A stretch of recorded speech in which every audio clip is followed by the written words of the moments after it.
Welcome to Aligned and Abundant. I'm your host, Christine Marcario, and on today's episode, I have a very special guest, Michelle A. Burke. Michelle Burke is the unapologetic voice behind the international best-selling book Hot Mess Magic and host of Wine, Whiskey, and Life, as well as her solo show, No BS by Burke, known for turning life's chaos into catalytic change. She helps women reclaim their energy, power, and edge with no sugarcoating, no hand-holding, and absolutely no BS. Featured on top-ranked podcasts around the world, Michelle shows up real, raw, and ready to set a new standard for what's possible. So if you're ready to stop circling the drain and start setting the damn fire, she's your person. And she's also one of my friends. So welcome, Michelle. I'm so happy to have you on the podcast. Well, thank you for having me, Christine. I'm excited to be here. All right, so let's dive into something that we both have in common.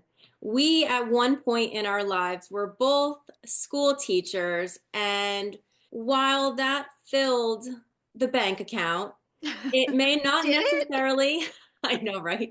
Did it really? That's a whole nother podcast. Yes, it is.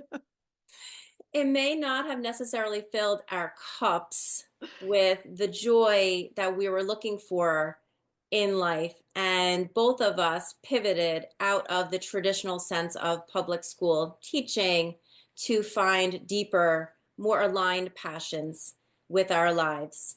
Can you tell me a little bit about your background with teaching? Sure. If you asked me when I was 6 years old, or even 5 years old, what I wanted to be when I grew up, I would have told you a teacher. Yeah, me too. Okay.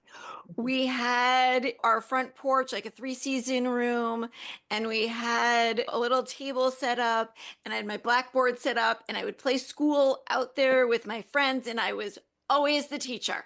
Always, always, always the teacher. To where it's like, all right, yes, like Michelle's just going to be the teacher when she grows up. And then I reached about seventh grade. And I went on my first whale watch with my grandpa, my great uncle, and became obsessed with the ocean and marine life. And made a pivot and focused more. It was like, all right, now I want to be a marine biologist when I grow Mhm. up. I was like, at 14 years old, you're starting to think now ahead to college. Like, it's not in the front of your brain, but like it's in the back there as to like college really isn't that far off. Mhm. And that was where I was at and graduated with a degree in marine science, then went and got my master's in environmental science. But what I realized was my first job right out of college had an education component to it. So here I was, always wanting to be a teacher and being that teacher in a non-traditional classroom. Mhm. And then it went and did some environmental consulting, which realized wasn't for me. Like, loved the field work, hated all of the paperwork and all that stuff. And then worked for county government for quite a few years. And when I was working for the county, I was acting as the liaison between the public and the government. Like, I was the face. So all of that public outreach. And in that process, I realized, like, oh, wait a second, it's this public outreach that really lights me up. It's this networking aspect that really lights me up. And I created a water education program for fourth and fifth graders, where within the program's first year, which wasn't even a full school year, it reached over 600 students. Wow, that's amazing. Yeah, but I started to realize that my days that I was happiest going to work were the days that I was doing these water education programs. And the days that I was sitting in the office and doing GIS mapping or sitting there providing comment on the Highlands Act or some other act that was taking place, I was bored. Yep. I'm like, okay, the best time to do a career pivot is when you already have a job. So I took that leap of faith and pivoted into traditional education. and did a maternity leave position from January to June and loved every minute of it. It was like, okay, here I am, like fulfilling this childhood dream of being the teacher, getting to write Miss Burke on the board for like actual students now and not just like pretending Uh-huh. for friends. I really feed it like that inner child was just being fed. Hmm. But I went into education at a time in New Jersey where it was the worst time in New Jersey in education for someone with a master's to be making this transition. Because while I got a maternity leave replacement from January to June, I finished out that school year, and I was able to get a maternity leave position because no one wanted to hire me because I had a master's degree. Right. Hmm. I got a maternity leave position from September to February. But let me tell you, it's really hard to find a maternity leave position in March. Oh, yeah. And that was where it was like, okay, I subbed, I did home instruction. I still played in the education realm, and I was also teaching at Montclair State. So I was still in that traditional education classroom. But after years of going from maternity leave position to maternity leave position to maternity leave position, where even having the high school that I graduated from, knowing the science supervisor personally, and having her tell me, Michelle, I've been told by the board I cannot even interview anyone who has a master's degree. It was like, Hmm. time out, something has to shift here. Yep. And that was where I pivoted into private school because my mom was all, but your pension, your pension, your pension. I'm like, Mom, you forget. My first job at 16 was with the County Parks Commission. So I went into the pension system at 16. That's amazing right there. Exactly. I was vested before I was 30. Oh, wow. So she's like, oh, that's why you stuck with the rink for so long. I was Hmm. like, yes. At 26, I was vested. I could take that transition into private school and get my feet wet in private school, Hmm. get some more teaching years behind me. And then my brain was like, okay, you want to transition back into public school, you can do it as, an administrator or Right. supervisor or something like that at the higher pay scale. So now you're bumping your pension. Like that's where my Yeah. head Yeah. like was all at. Yeah. We all have a plan. Exactly. Because I'm like, right now, I just need a steady paycheck. Hmm. And I taught at a private school for 2 years for, at the time, they were classified as, socially, emotionally, and behaviorally disturbed students, where every single student had an IEP or a 504 accommodations. There were two of us in every classroom, kids that really had stuff going on in their Right. lives. Right. And it was Labor Day weekend of 2012. And I stood on the beach and I said, by this time next year, I'm going to live here. And I turned around and I walked off the beach. I had no idea, just in saying those words, what I had put in motion. Yeah. Because that was the worst school year of my life. By November, I was done. Like Yeah. I was You, done. you I knew wasn't you were even turning in ready. less. I was ready. I wasn't Yeah. even turning in lesson plans anymore. And it was November. Uh-huh. By March, I was, telling people like I'm leaving come June. I'm leaving come June. And they're like, no, no, no, no, no, stay, stay, stay, stay, stay.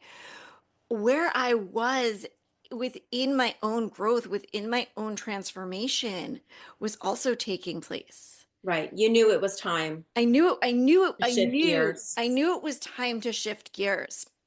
So that June, I had quit my job, moved with nothing lined up, quit my job and moved with nothing lined up, and started my business, which originally was in network marketing within health and wellness, Hmm. and was able to get a job within a company that does education for students who are within drug and alcohol treatment or on a like a home instruction because of Right.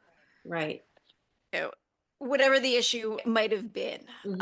Um, so I was working with them and then did end up getting another maternity leave position for October to June Mm-hmm. in a public school.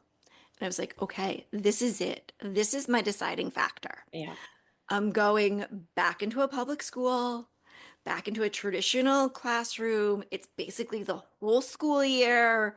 Like, this is it. This is my defining moment. Yeah. Whether you're going to stick with this or this is clearly the sign that you need to move on. Exactly. And I had made the mistake, and I say mistake, but it was really a blessing in disguise, of scheduling a call with a potential lead, Mm-hmm. a potential client during my prep Mm-hmm. after my special ed class, which was my largest class and my most neediest class, and the class that did not listen, you Mm-hmm. know, and this person ended up calling me. I didn't call them.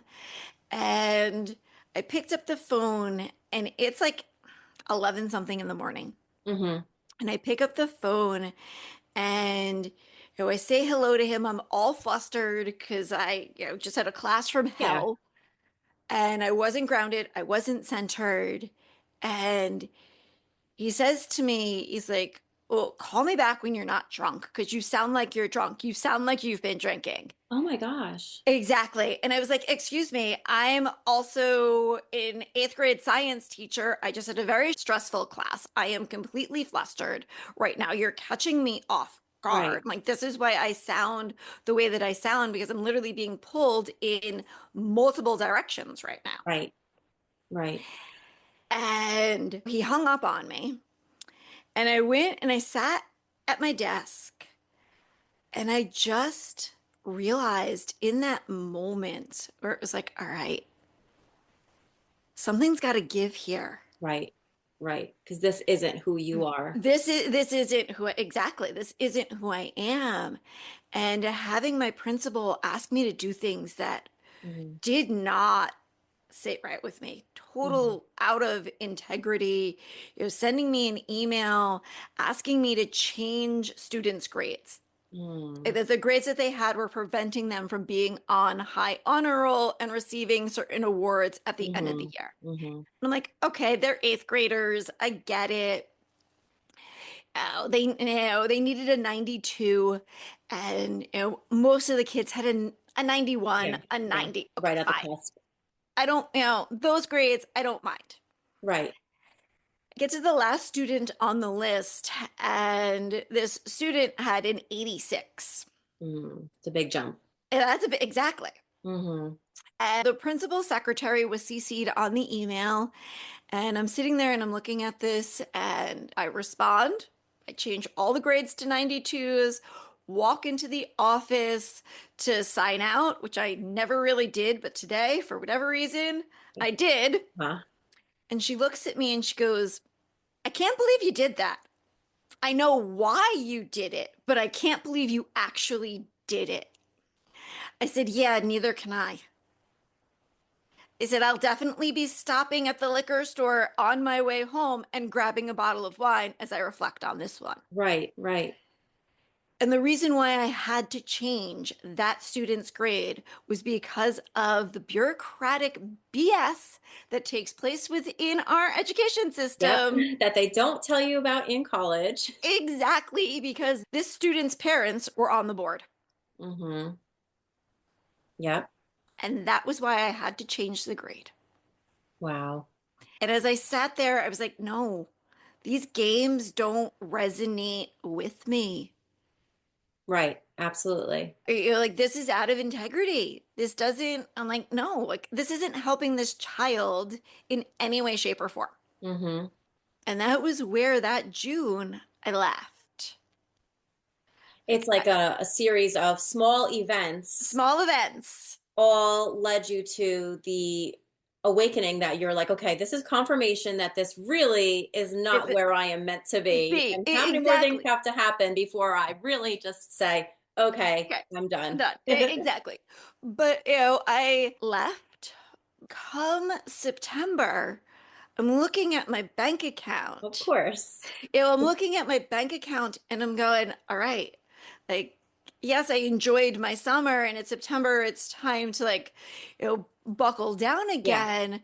But I'm looking at my bank account and I'm going, yeah, I can live, but there's no room for like Hmm. growth or anything here in my bank account. So I went back to subbing. I went back, but I subbed Yeah, because it was like, okay, subbing allows me to be in control. absolutely. And I subbed in a regular public school for the year.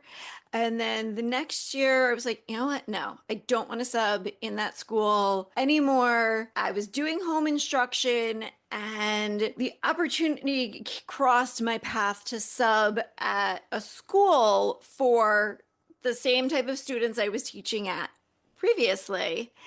And when I looked what that school paid their subs of $125 for the day, as opposed to what a traditional public school pays, which is about, anywheres from 70 Yeah. to 90 Yeah. a I remember day. getting paid like $75 a day. Exactly. And I was like, that's a big Oh, difference. yeah. I'm like, okay, like I can, Hmm. sustain myself here. Um, Far more comfortably. I can be far more comfortable with this. So yes, I subbed there for a while. Hmm. And it was right before Thanksgiving, and I didn't bring my lunch with me that day, and I went out to get lunch, and I came back and my wallet was in my bag. Hmm. Leaving at the end of the day, I grab my bag, I open up my wallet, and 20 bucks is missing from my wallet. Hmm. And I had seen a few students that had been over by my bag and kind of questioned them as to, like, hey, what are you doing? And it said something to the principal as to these are the students, especially this student. Uh-huh. They were near my bag. I'm missing 20 bucks. And I was the one who got yelled at Oh my gosh. as to, well, what were you doing leaving your bag unattended? Like, well, my bag really wasn't unattended. It was Yeah. sitting on a table where the other teacher was sitting. There were two Hmm. teachers in the room. I was on one Hmm. side, the other teacher was on the other. My bag was near Right. the other teacher. Like, my bag wasn't really unattended. Oh, and no, Yeah. You no, went for support. no support, no questioning of the student. I was the one who got all of, I was the one who was in the wrong. I was the one who got blamed. I was like, Wow. that's it. I'm done. And they kept calling me and calling me. I had teachers at the school messaging me going, we need you. Like, Hmm. we need you. I'm like, sorry. Right. I don't, and the next school year, we need you. Like, she's no longer the principal. We need you. We're desperate for subs. We need Right. you. And I was Right. like, no. Right. I'm like, no, I am not setting foot back into a traditional classroom. Right. That was the final straw for you. That was enough. That was enough. And what I realized was I shine in the non-traditional classroom. Hmm. And I realized that every podcast interview, every masterclass, every stage, every book, every article is a classroom. Yep. Hmm. It's just not that traditional classroom. We've done plenty of one-on work together. Yep. Anytime I'm working one-on-one with someone, it's our own little private classroom. It's our own little tutoring session, Exactly. where you're getting tutored on life. You're getting tutored and, Yep. being guided through your mess. 100%. And it makes me also think, so from my perspective, the universe kept putting you in the same situation, different scenarios, but the same situation to see, all right, is she going to budge this time? What more can we throw at her? until finally it got to a point where you came to the realization that you're like, okay, like I am officially done with trying this out. And I get the same sense with the bank account, right? It's like you want to make the pivot and you want to go into something different. But of course, like we have to be realistic, right? We need to be able to put food on our table and live comfortably. So you tend to get pulled back into certain situations that you might realize or feel or sense that you know are not for your best and highest good. But in the current moment, you're like, I'm doing what I think is best that I need to in order to survive. And the fact that you were finally done and they kept calling you and calling you, it was the universe saying, hey, is she really committed to this Yeah, plan? Is she really not going to fall prey to this? Did she really master this lesson? And you did, I right? did. And you can look Yeah, back now and see all of the positives that came out of these situations because you became stronger, wiser, smarter, and were able to lean more into your intuitiveness and follow the whispers of the universe, which have led you to so many more beautiful things oh, in this. absolutely. And we have less, like, we come here with a soul contract. Yep. Okay, we come here with a mission and a purpose, and we come here with lessons that we need to learn, and we come here with woundings and wounds that we are to heal, and cycles that we are to break Hmm. for one, our soul, two, our generational ancestral lines. Yep. And it's not an easy task. It's not. It's not, Yeah. and we all have these though. And there are those of us that tune in and listen to this call and face it head on. Hmm. And then there are those of us who listen to the call, we face it head on, but we reach this point where we're like, I can't do this. Hmm. And we let the matrix, society, however you want to refer to it, social expectations pull us back in. Right. And when we start to feel that, what I like to do is I like to just sit there and listen to my body. Hmm. Like, what is your body telling you? And also, not only what is your body telling you, but really listening to your nervous system as well. Because like, our memories lie within our fascia, like within our muscles, within our organs. Like that's where they lie, and it's all connected to our nervous system. 100%. And I myself am learning more about that and listening to my body. And again, you have to come from a place where your nervous system is calm in order to really truly feel which direction your body is telling you to go. And in learning more about, for me personally, my human design, I'm learning that I'm a generator, a 3-5 line, and I'm supposed to make my decisions from my sacral, which when I'm all jumbled up with stress and chaos, and I have a very overacting mind, it's hard to lock into that body. So to go into a meditative state and to relax and take those deep breaths is when you could truly lean in. So sometimes you have to uncover the junk before you can get to that real answer. Exactly. And I started laughing because I'm a 3-5 also. I figured And that's why you were chuckling. yeah. So there is this journey that we go on as, 3-5s, which is again a whole other topic. Hmm. Um, but how I started, there were two key things as to how I started really in listening to my body and in meditating was at the time where I was living up north, I had this huge soaking tub Mm. and I would light candles. I would put on some relaxing music, not necessarily spa music, Hmm. but I would put on like Michael Bublé or Chris Hmm. Bodie, just something that was relaxing. Right. It was soothing to me, but not necessarily that like Zen spa, solfeggio frequencies, like nothing like that. I wasn't into those yet as Hmm. well. Hmm. I would go and I would get into the bathtub and I would just sometimes I'd be throwing bubbles in there, sometimes I would be doing like Epsom salts, And at that point, I didn't know the benefits of Epsom salt like Uh-huh. for me as to what that was actually doing to my Right. body. I was just listening to like, okay, I'm intuitively being guided to throw some, lavender Epsom. Okay, well, Mm-hmm. oh, okay, here's the benefit of lavender. Oh, here's the benefit of Epsom salts. Like, oh, I didn't realize that. Mm-hmm. The calmingness, the soothingness, the benefit of what it's doing for my nervous system. At Yep. the time, I didn't realize it when I was doing it. I was just following where my intuition, like, okay, was taking me. And that's how I learned how to meditate, was in the bathtub. Because anytime I tried laying down on the couch or sitting in a chair, I would either fall asleep or I wouldn't be able to like get in the right Still, headspace, still yourself enough. still myself enough. But then when I started to realize was, wait a second, when I'm sitting there with my cup of tea in the morning, Mm-hmm. staring out the window, I'm meditating. Yep. When you're in the shower and you're just standing there with the water beating down on your back and you've got your eyes closed and you're just really feeling the water touching your skin and just savoring that Mm-hmm. moment, you're in tune with your body and you're meditating. Yep.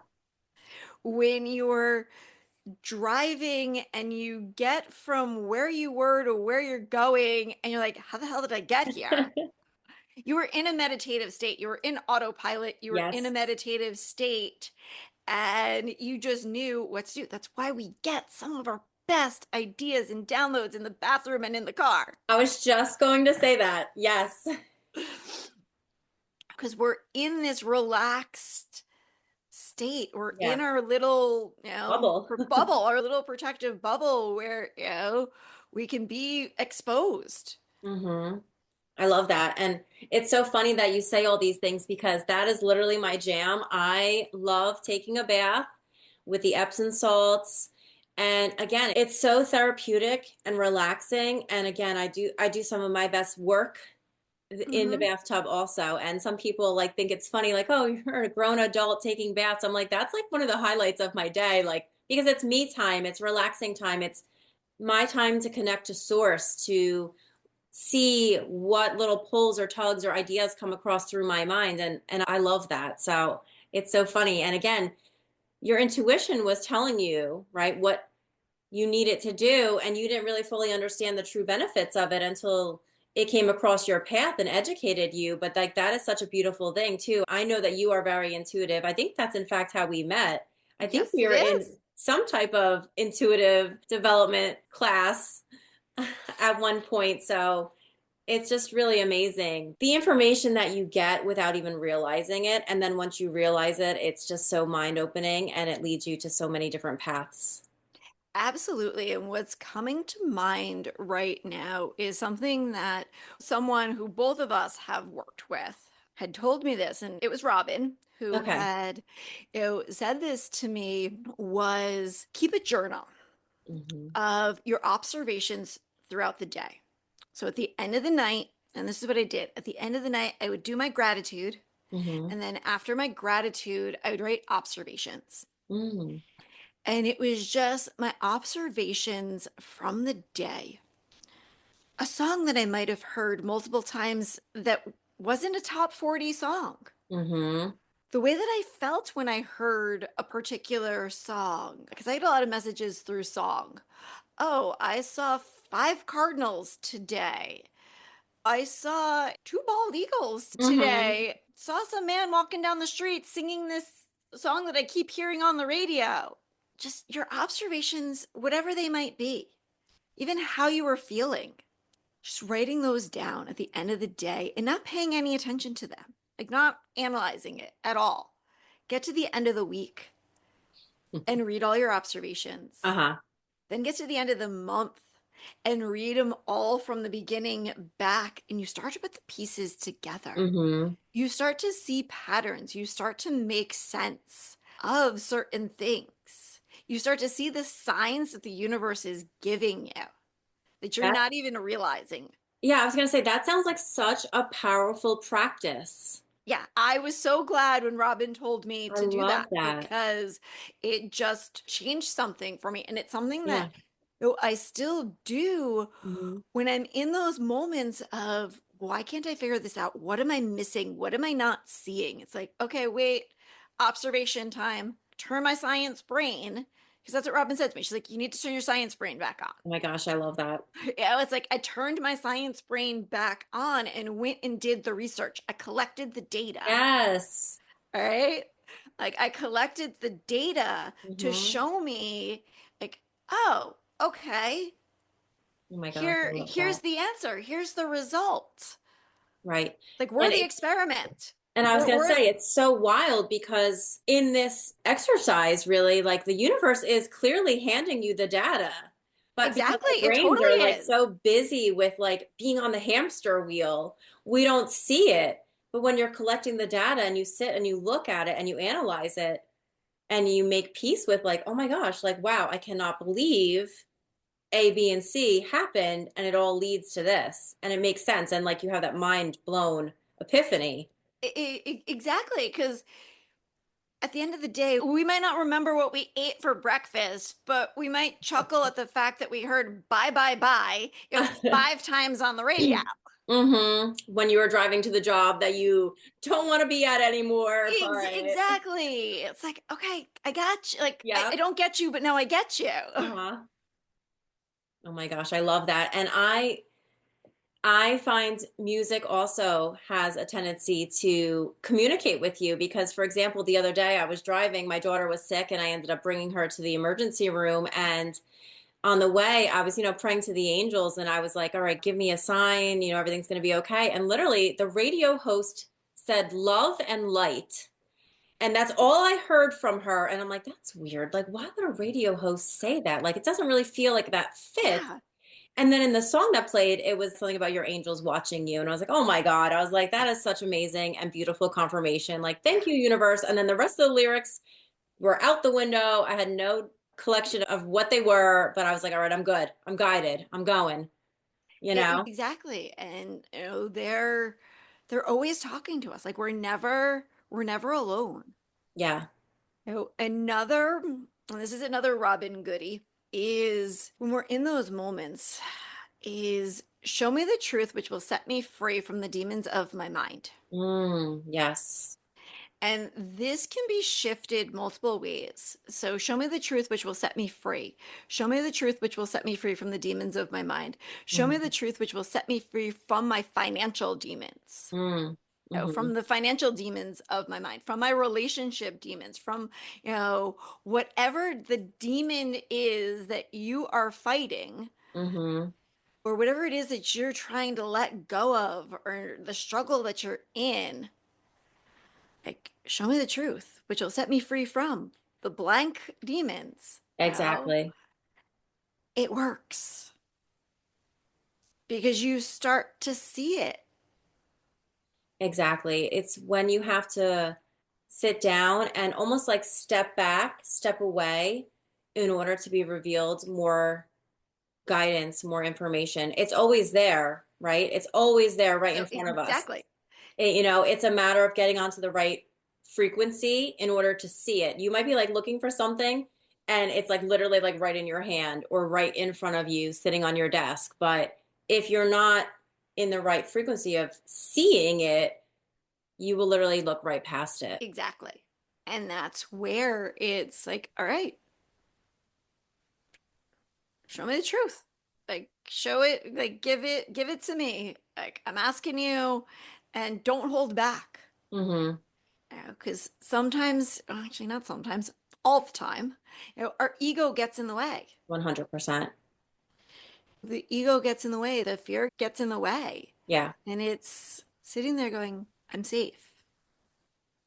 That's I'm exactly it. safe. And that goes back to calming your nervous system because our brains are on auto replay and they replay the past. So their job is to keep us safe. So even if we're in the routine of unhappiness, it's a familiar routine and the brain knows that. So it keeps you there. It doesn't want to let you experience new because its job is to keep us safe. That's the whole purpose of our mind. So when we're able to calm our nervous system, we're able to experience newer opportunities. And that's why it's really important to constantly lean into calming our nervous system, quieting our mind, connecting to the divine source, connecting to the universe, going outside and walking barefoot upon the earth to become more grounded and more centered.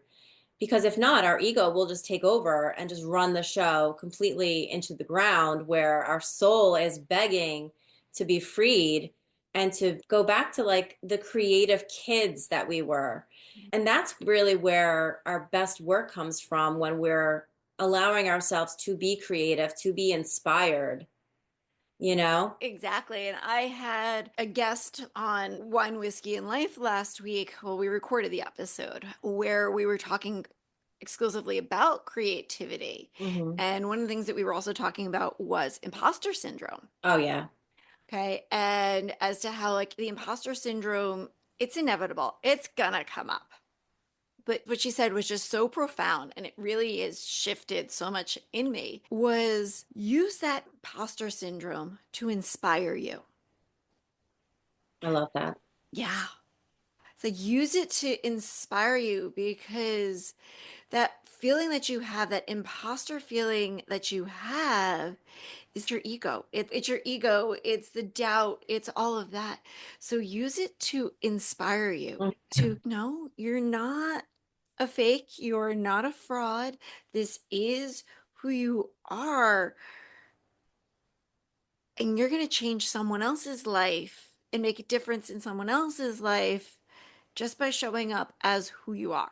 I was going to say that it is actually the opposite, right? It is the most authentic thing and the most brave thing that you can do, because you're putting yourself out there, you're sharing your voice, your stories. And just like that podcast guest did for you, it shifted something in you. And even if you can reach just one person and make a difference in one person's life, that's amazing right there, you know? Exactly. I love that. I love that. So tell me a little bit about how you went from teaching and now you are an author of Hot Mess Magic. Tell me how you got there. Ooh, I know. so yeah, so I went through kind of this, as anyone who enters, life as a whole is a roller coaster, Oh, yeah. Ups and uh, downs. ups and downs, but add in your spiritual awakening, spiritual journey, throw in some entrepreneurship in there, and while you've got a hot mess supersized, Yeah. and that's where I was at. I was in this supersized hot mess, but at the same time, I wasn't fully there yet. I Hmm. was still like riding this high. And I had gone to a workshop, a conference actually, where I was connecting with Facebook friends like for the first time. And I'm sitting there having dinner. This was back in, it was September of 2018, and having dinner, and all of a sudden, like, we're talking and I stopped her mid-sentence and it was like, I'm sorry, I'm listening, I just need to write down these three little words that have come to me. Yeah. They don't make sense together, but I know that there's something. So, from a spiritual perspective, you were getting a download. From a spiritual, yes, I was getting a complete Hmm. download, and like, I don't know what these mean, but I know there's something. Yep. And like, she was the first person that I told those words to. She's like, oh, yeah, those are powerful. I Hmm. was like, okay. And, went back, and like, my business bestie was one of the people who I was rooming with. And I told her, and she's like, oh my God, that is definitely powerful. That's definitely something. It's totally you. The next day, I'm sitting at one table. My business bestie is sitting at another table. I've got a journal in front of me, and I am scribbling. And I then start doing a little happy dance in my chair. And she sends me a text and she's like, what the hell are you doing over there? And I'm like, it's my book. It's my book. God. Like, and I didn't even text it to her. Like, I looked up and like we made eye Uh-huh. contact. Like, across the room, I'm mouthing to her, it's my book. Oh my gosh. And we're both sitting there on opposite sides of the room doing little happy dances in our chair. And the last presenter was, of course, a book publisher. um, who I got up and I pitched right there on the Oh my spot. gosh. Wow. Um, and I walked up to her and I said, it was like, here's my book. I'm like, the title is Hot Mess Magic. Discover the magic in your mess. And she looked at me and she's like, most people don't hit a home run with their title on their first try. You just hit a home run. Wow. Wow. Let's talk when you get home. I was like, yes, let's go. Like, let's talk, let's go. So we scheduled the appointment, we talked, and what she wanted to work with her was totally out of my financial range at that time. And I was like, yeah, like this, I was upfront with her with Right. that. Right. She's like, well, we can like break it down into like small payments. We could just do like the monthly coaching payments. And it was like, yeah, I really right now don't even have the Mm-hmm. extra wiggle room for that extra a few $100 a Yeah. month. Right now it's like that few extra $100 is kind of like my little bit of a cushion. Mm-hmm. And she's like, no, I completely understand. And she had given me advice, which I did not follow. At hindsight, I look back at it and Hot Mess Magic would be a totally different book if I had listened to her because Mm-hmm. she had told me to create a blog. Mm-hmm. And she's like, blog your book. And I was Mm-hmm. like, oh, okay. Um, that didn't feel right Okay. to to me. And part of why it didn't feel right to me was because I wasn't quite sure yet, like what I was going to be writing. Right. All I knew was I had a title, a tagline that was a home run. Yeah. I then went and lived the messiest years of my life. And my car repossessed, bank accounts frozen, my landlord telling me to move out for his daughter to move in, having it be 10 o'clock at night and still not knowing where I was going to be Oh my gosh. sleeping, being sexually assaulted. What else? Oh my gosh. Just thing after thing after thing happening. And that's when it hit me in June of 2020, Mm-hmm. where I was like, this is it. That was the book. I Oh had to my live gosh. it first. I had Wow. to live it first. And that was where when she said create the blog, I didn't understand what she meant. And that's why I resisted it because I didn't know what I was going to be writing. Right. Had I had blogged everything that I lived through, Mm-hmm. it would have been a totally different book Right. Right.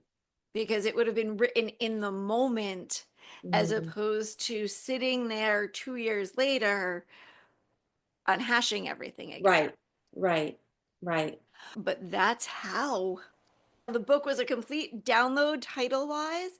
I lived My the gosh. mess. I had to discover the magic in all of those messes. And it's just taken me to, where I am. I knew that I didn't want to live in that house anymore. Right. I knew I had outgrown the house. The guy that I was dating at the time lived in California. I thought he was going to ask me to move to California with him. He didn't. Mm-hmm. My life became this hot mess. And I discovered like the magic in that mess.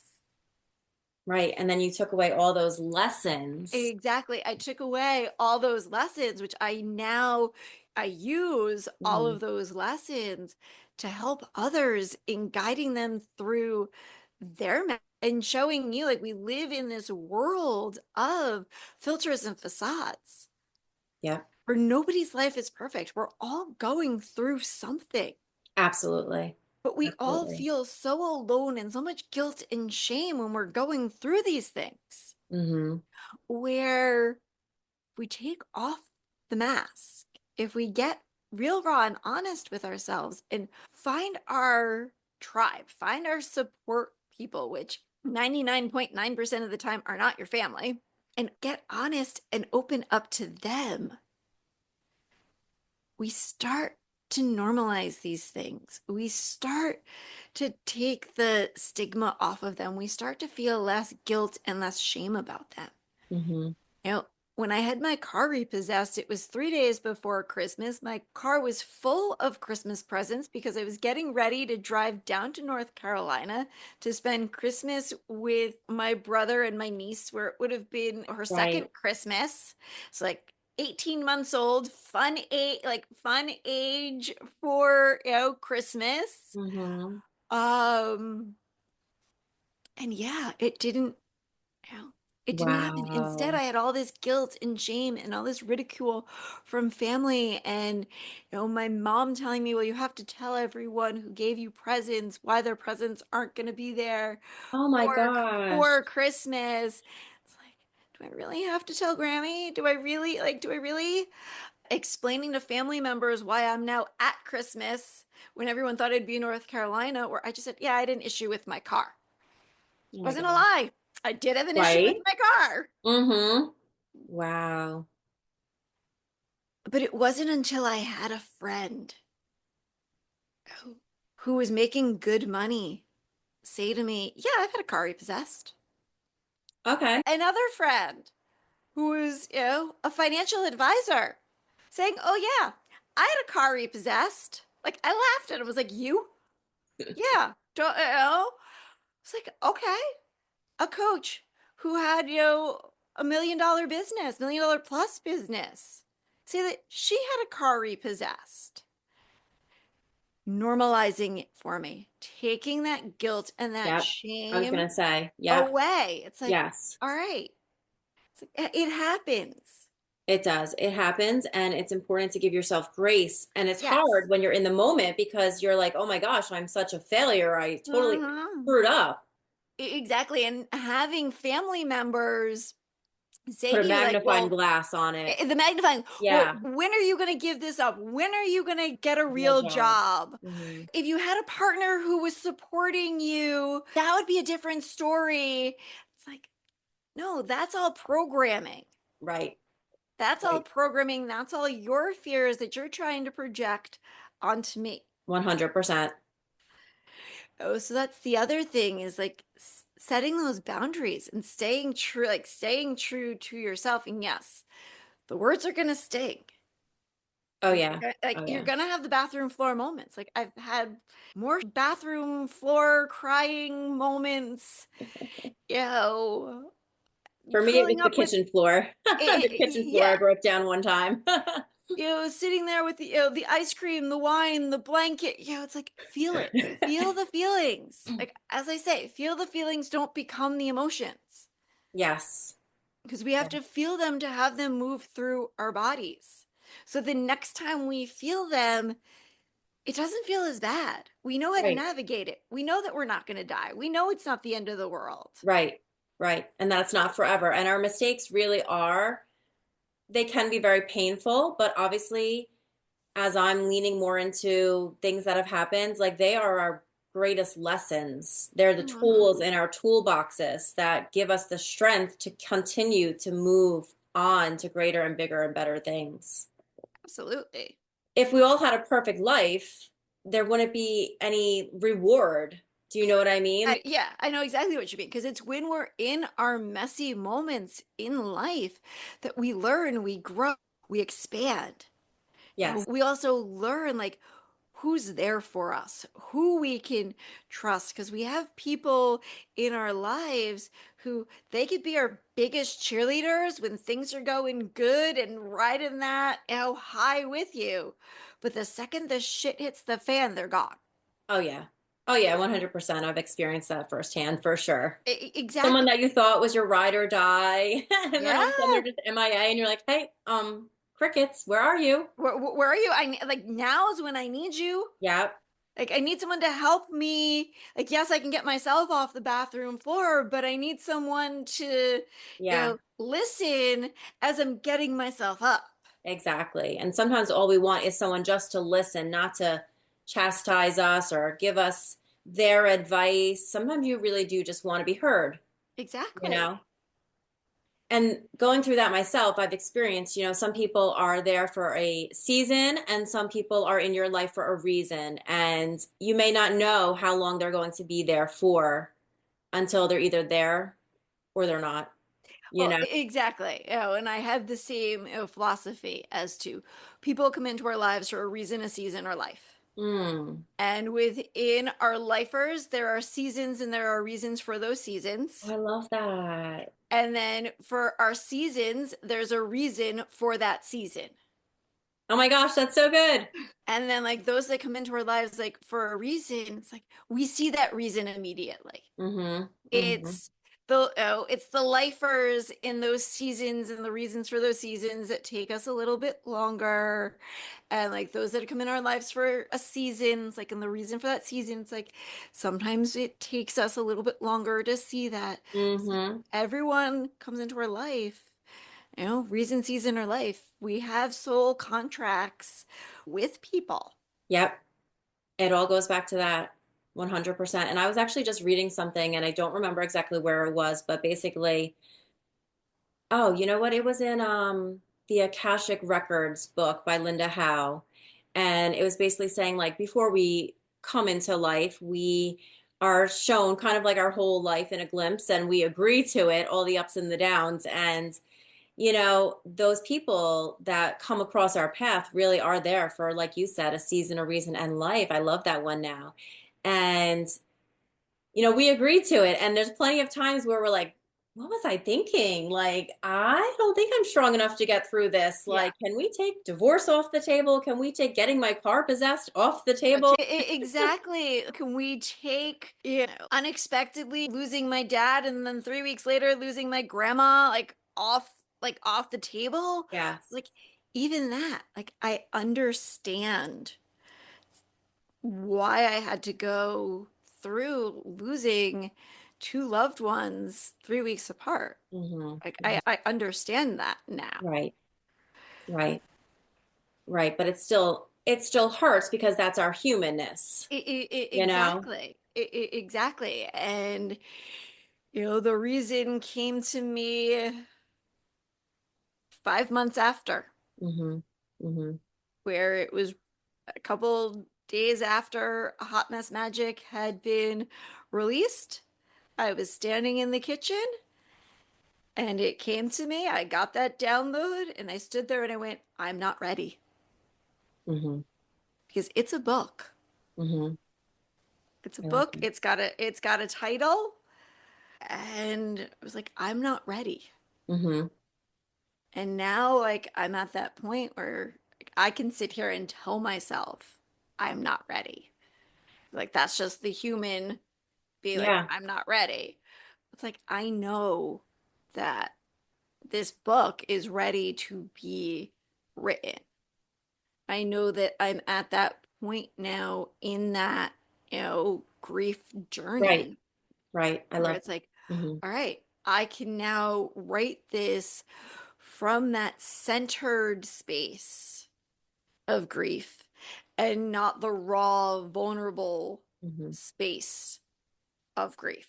And I love that you're sharing that because it's important to remember there's no timeline for grief. Some No. people are like insensitive and they're like, get over it. Time heals all wounds. And I don't know if I believe that anymore. Time might make it feel different, but it doesn't necessarily heal all wounds. And I think that there is no limit to grief, especially when we love someone so deeply. So The I'm proud of you for realizing that and allowing yourself to go on that grief journey. well, because the grief journey of a parent is different than the grief journey of a grandparent or an Mhm. aunt or Mhm. an uncle. And it's like, yes, you've never lived on this earth without your Mhm. grandparents, but at the same time, it's like your grandparents weren't there every single day. Mhm.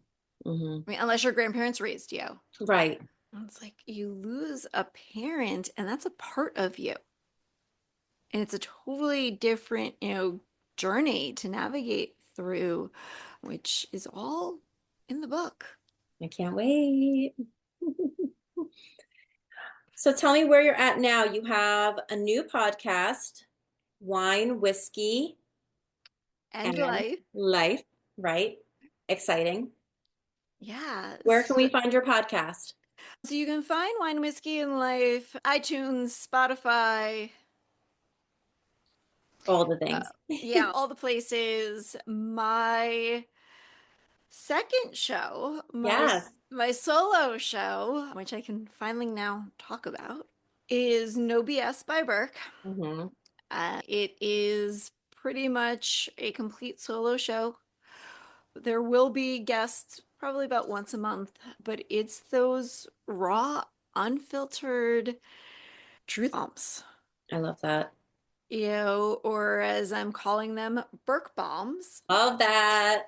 As an English teacher, I love Yes, the alliteration. where it's saying the things that people aren't saying.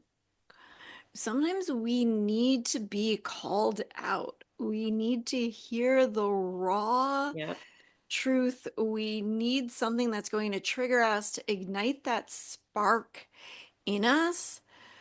But we also need it where it's said with so much love Yeah. and so much grace, where there is no judgment or criticism behind it. It's said in a way to spark something in you, to Hmm. remember who you are, to remember what you came here for, what your purpose is, and to transform, to transition. And we're in such a state right now where we are in a global transition, where society is transforming rapidly, Oh, yeah.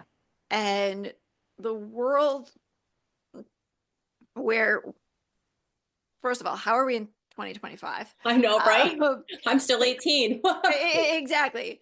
Um, it's like the world that we saw in 2020, like the world that we saw 5 years ago, Is worlds away. is worlds away from where we are now in only Hmm. 5 years. Hmm. And the world that we are transitioning into in 2030 is light years from where we are right now. Hmm. Hmm. And that's what this show is about. It's about giving you that catapult Hmm. to make the transition easier, to make this transformation easier for yourselves. Where wine, whiskey, and life is the people who have been through it, Right. them sharing their stories, them telling you how they did it, how they navigated through their messy moments to normalize it for you.